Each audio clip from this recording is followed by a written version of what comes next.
There comes a moment when the pain someone caused becomes the fuel that transforms you, a moment when the person who hurt you finally understands that they didn't break you. They built someone stronger than they ever imagined. This video is not about revenge, it's about power, growth, mastery of yourself in a way that makes those who underestimated you realize the magnitude of their mistake. By the end of this journey, they won't see the same version of you. They'll see someone untouchable, someone who turned wounds into armor and silence into strength. And every detail of what you'll learn here matters, because missing even one step is the difference between repeating the past and rising above it forever. So before we continue, hit the like button and stay with me until the last second, because what you're about to discover has the potential to shift your entire life. And only here you'll find a path of evolution powerful enough to make those who hurt you face the weight of their actions. How can someone who hurt us realize they chose the wrong person to betray? That question echoed inside him long before he ever pronounced it. It was not asked out loud, because questions whispered by pain are never spoken. They are carried like shadows, dragging behind every step, every memory, every night that refuses to end.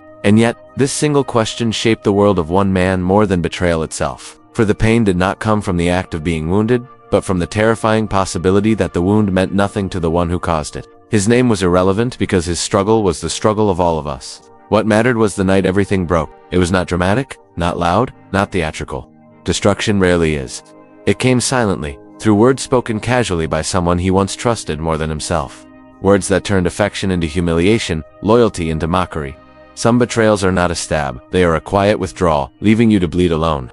In the days that followed, the world felt blurry. Every memory became a threat. Every second a reminder of how foolish trust can make a person. He tried to bury the pain by feeding it rage, revenge, fantasy, imaginary confrontations. But there is a dangerous moment in revenge. It becomes an addiction. What begins as a desire to make someone realize their mistake transforms into a dependency on their suffering. And dependency is just another form of slavery. He had always heard the phrase, pain makes you stronger, but now he understood its cruelty. Pain makes no one stronger by itself. It destroys more than it builds. What transforms pain into power is not the wound, but how the wounded rise. Yet rising is not instinctive. It is a choice. And choices ask for discipline. There came a night, the same night that has touched every life at least once, when he had to decide between who he was and who he was becoming. Sitting in the dark, holding nothing but anger, he found a journal filled with underlined fragments from the past. Notes from forgotten philosophers and distant thinkers. In shaky handwriting he had once written, "No man is more powerful than the one who controls himself." At the time, he wrote it because he admired the idea. But tonight, it was different. Tonight, he understood that these words demanded sacrifice. To control himself meant surrendering the fantasy of revenge. It meant choosing growth over reaction. It meant refusing to become a mirror of those who harmed him. He resisted the idea at first, because there is a warm sweetness in imagining someone begging for forgiveness. There is pleasure in picturing their downfall. Yet that pleasure burns out quickly, leaving the same emptiness behind. If the one who hurt you becomes miserable, you may smile, but you won't heal. So he asked himself a question that marks the birth of true transformation. What if the greatest punishment is becoming someone they can no longer reach? For days, he read, not to escape from pain, but to understand it. He discovered that ancient philosophers had already lived through what he was now facing. Marcus Aurelius wrote during war, Seneca during exile, Epictetus during enslavement. They were not men who avoided suffering. They were men who refused to be owned by it. Seneca once wrote, "The greatest revenge is not to be like your enemy." Those words cut deeper than the betrayal ever did, because they revealed the truth behind transformation. Overcoming is not about making others small. It is about becoming someone so great that their cruelty becomes irrelevant. But greatness does not come at once. It requires three things that feel impossible when you're hurt: self-control, clarity, and discipline. He began by fighting the war inside, not by declaring it but by noticing it. The battle was not with the person who betrayed him, it was with the urge to become a distorted reflection of that betrayal. He refused to speak ill of them. He refused to seek attention through victimhood. And most importantly, he refused to depend on their remorse to feel whole. Day by day, something in him sharpened. Not coldness, clarity, not arrogance, self. He learned to stay silent where outrage once exploded. He learned to say no where fear once said yes. He learned to walk away where pride once begged to stay. And then something unexpected happened. The world began to respond. People looked at him differently. He carried himself differently with presence, not desperation. He no longer chased validation. He no longer justified himself. He no longer asked for closure. He lived in a way that made an apology irrelevant. Someone who once ignored him suddenly felt threatened by his lack of reaction. Someone who once treated him as replaceable began to feel uneasy in his silence. Because power changes hands quietly, not when the betrayer suffers, but when the betrayed becomes untouchable. He realized that those who hurt him did not fear losing him until they saw who he became without them. Those who once underestimated him began to hesitate around him. They spoke with caution. They measured their tone. They searched for fragments of the man they once controlled, but he was gone. He did not humiliate them, although he could. He did not reject them loudly, although they deserved it. He did not seek to expose them, although the opportunity came many times. He simply lived in a way that made them confront their own smallness.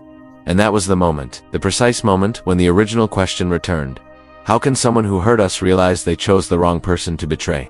The answer was no longer emotional. It was no longer about dominance, revenge, nor humiliation. The answer was something far more powerful, but it would not be spoken tonight. Because before an answer can be given, a transformation must be complete. And his was only beginning. The transformation did not happen suddenly. It unfolded slowly, through days that looked ordinary from the outside but felt like a battlefield within. He did not become stronger by pretending he was unaffected. He became stronger by facing the truth of his emotions without letting them control him. Pain was still there, but now it obeyed him instead of ruling him. This was the beginning of a new kind of power, the kind that does not shout, the kind that does not seek witnesses. People around him noticed something changing, but couldn't define it. They sensed a presence, a quiet gravity. He was still polite, still respectful, still kind, but he was no longer available. Not emotionally, not psychologically, not energetically. The one who once allowed others to walk through him like an open door had become a fortress without raising a single wall. This is the paradox of inner strength. It protects without isolating, it intimidates without threatening. And yet, every night, a part of him still wondered, do they realize what they lost? The mind, even when disciplined, sometimes visits the ruins of the past. But unlike before, he did not drown in those thoughts, he observed them.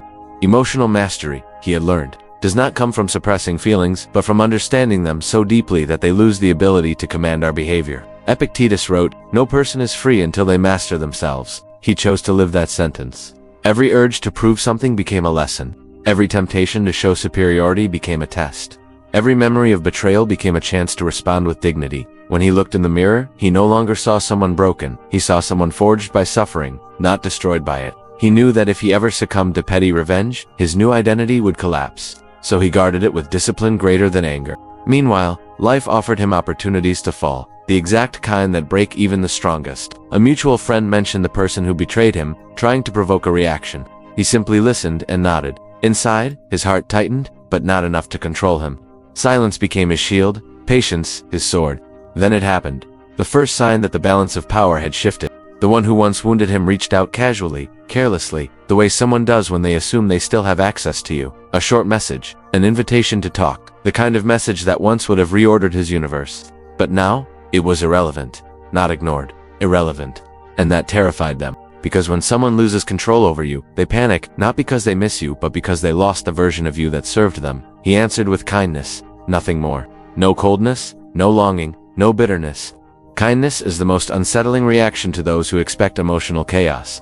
It shows that you have already healed, and they cannot participate in that healing. After that day, they kept trying in subtle ways. Unexpected calls, liking old posts, asking people about him, sending nostalgic messages masked as just checking on you. But he didn't feed the past. He didn't open wounds just to demonstrate that they no longer hurt. He remained rooted in the present, the home of those who have matured.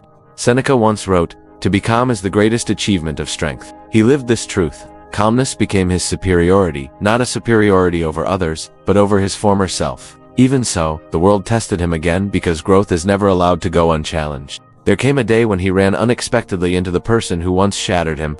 Their eyes met, and for a moment time felt like an old memory. But then something extraordinary happened. The past did not take over. The emotion that once controlled him dissolved before it could grow. Pain tried to rise, but it didn't find a place to attach itself. He was not afraid. He was not in love. He was not angry. He was free. The conversation was short. They asked how he had been. He answered honestly, not to impress, not to intimidate, not to act unaffected, but simply as someone who no longer saw them as the center of their story. And that was the very moment they realized they were not the villain anymore, because they no longer mattered enough to. In their eyes, he saw fear. Not the fear of him, but the fear of his evolution. The fear that they would be remembered as a mistake, not as a chapter worth revisiting. The fear that they had created a stronger version of him who now existed beyond their reach. Their voice trembled slightly as they said, "You've changed." He smiled politely, not proudly, not mockingly, just peacefully. And then came the sentence that revealed everything without saying anything. "I had to. Not because of you, not because of what happened, not because I was broken, just I had to." This simple line exposed a truth sharper than 1,000 accusations. He did not improve to prove anything to them.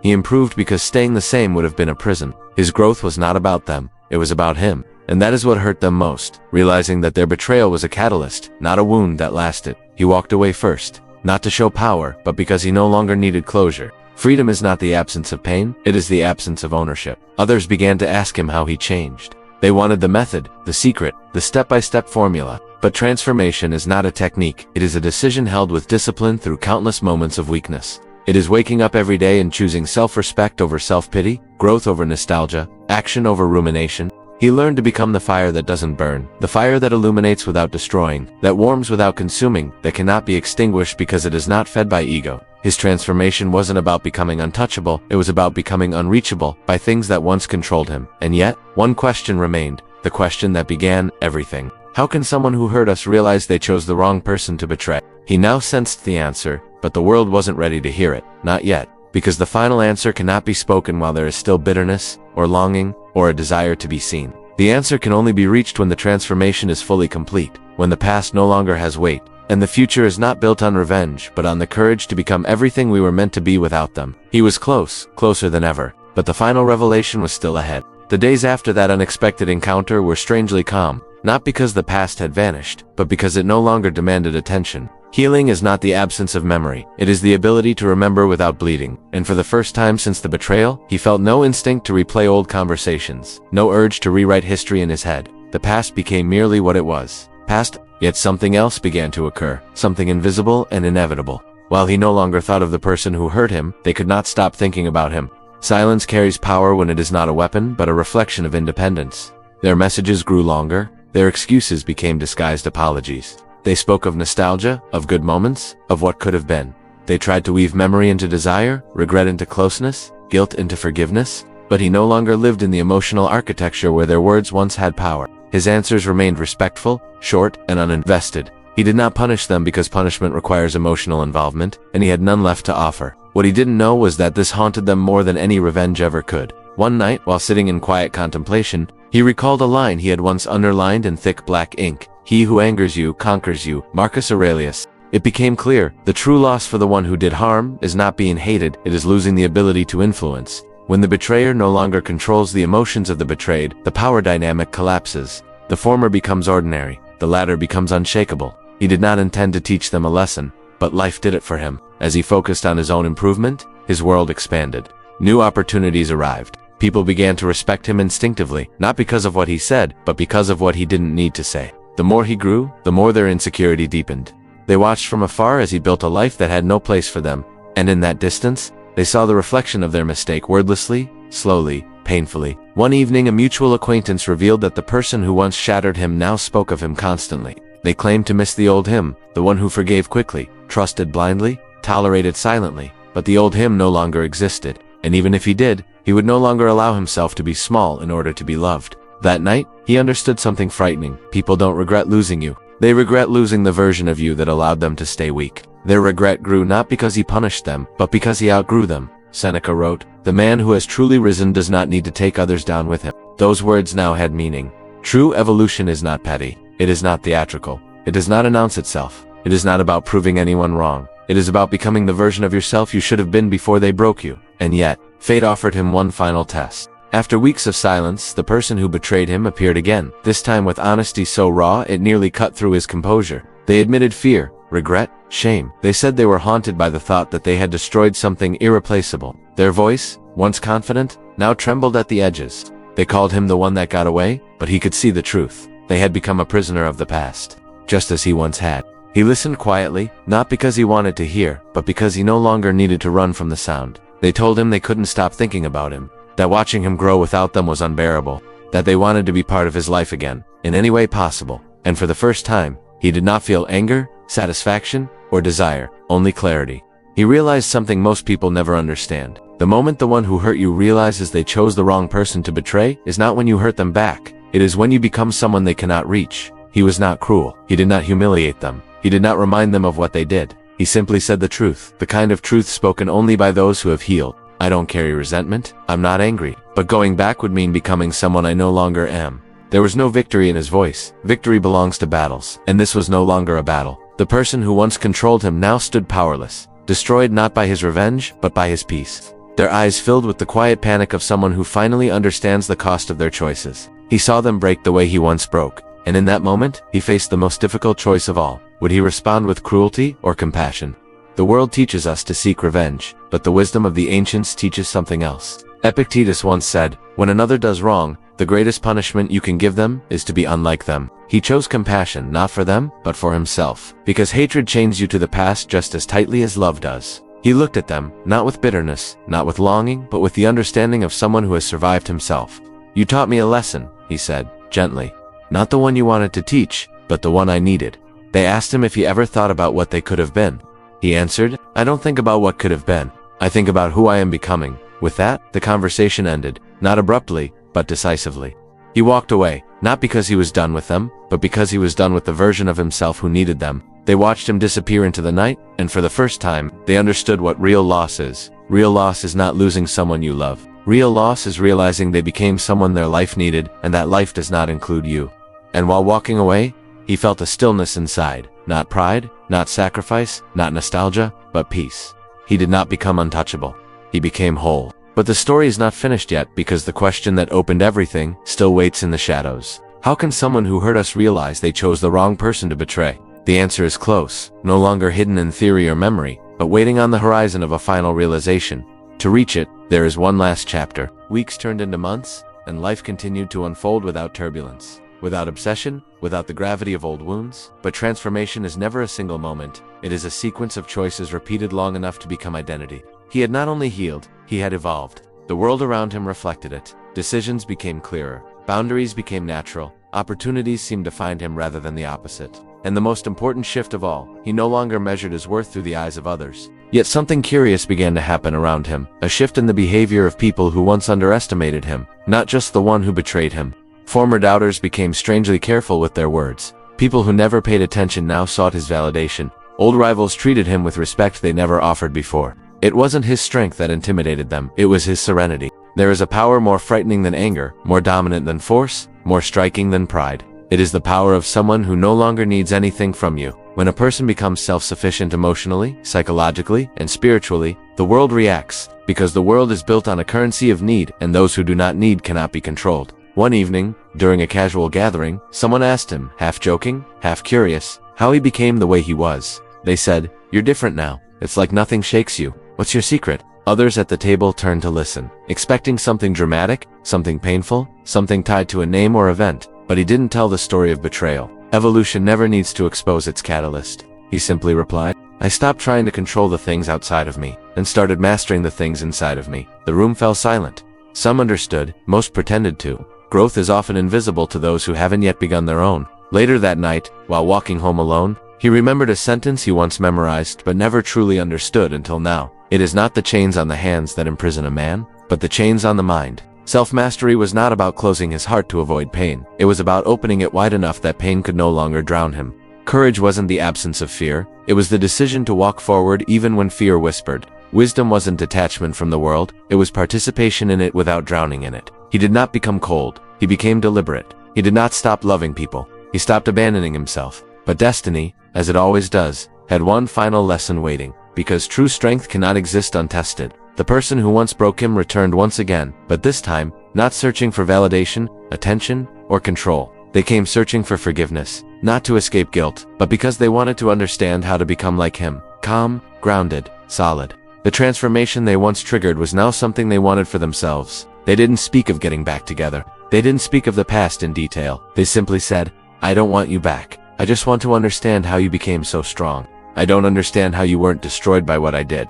For a moment, he saw the version of himself that once existed, the one who begged for answers, who tried to understand why pain occurred, who thought closure came from someone else. But now, he saw that true healing was never about receiving answers. It was about outgrowing the need for them. He walked with them through the quiet streets. There was no tension, no unresolved desire, no hunger to be seen. There was simply an echo of lives that once overlapped. They asked him, with humility that felt like confession, "Doesn't part of you want revenge?" He considered it, not emotionally, but philosophically.